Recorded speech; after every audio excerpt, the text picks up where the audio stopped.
आखिरकार क्यों? गांधी जी भगत सिंह और उनके साथियों की फांसी को रोक सकते थे, लेकिन उन्होंने ऐसा नहीं किया। तो आइए जानते हैं गांधी जी के फांसी ना रोकने का कारण। सत्याग्रह के अनुभव के साथ गांधी साल 1915 में भारत आए और देखते ही देखते वह भारत के राजनीतिक पटल पर छा गए। वहीं जवान हो रहे भगत सिंह ने हिंसक क्रांति का रास्ता अपनाया, लेकिन इन दोनों के बीच कई चीजें समान थीं, जिनमें देश के सामान्य गरीबों के हितों को अहमियत देना शामिल था। भगत सिंह नास्तिक थे और गांधी जी परम आस्तिक थे, लेकिन धर्म के नाम पर फैलाई जाने वाली नफरत के दोनों ही विरोधी थे। भगत सिंह की फांसी साल 1928 में साइमन कमीशन के खिलाफ विरोध प्रदर्शन में वरिष्ठ कांग्रेस नेता लाला लाजपत राय को पुलिस की लाठियों ने घायल कर दिया। इसके कुछ ही दिनों बाद उनका निधन हो गया।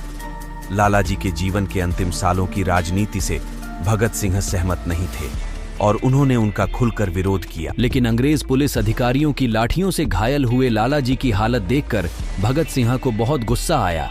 भगत सिंह ने इसका बदला लेने के लिए अपने साथियों के साथ मिलकर पुलिस सुपरिटेंडेंट स्कॉट की हत्या करने की योजना बनाई, लेकिन एक साथी की गलती की वजह से स्कॉट की जगह 21 साल के पुलिस अधिकारी सैंडर्स की हत्या हो गई।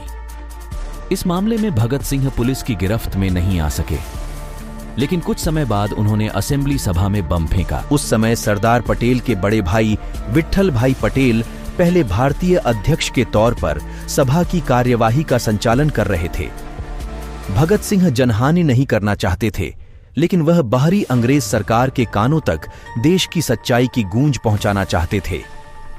बम फेंकने के बाद भगत सिंह और बटुकेश्वर दत्त भाग सकते थे, लेकिन उन्होंने अपनी गिरफ्तारी दे दी। गिरफ्तारी के वक्त भगत सिंह के पास उस वक्त उनकी रिवॉल्वर भी थी। कुछ समय बाद यह सिद्ध हुआ कि पुलिस अफसर सैंडर्स की हत्या में यही रिवॉल्वर इस्तेमाल हुई थी। इसलिए असेंबली सभा में बम फेंकने के मामले में पकड़े गए भगत सिंह को सैंडर्स की हत्या के गंभीर मामले में अभियुक्त बनाकर फांसी दी गई।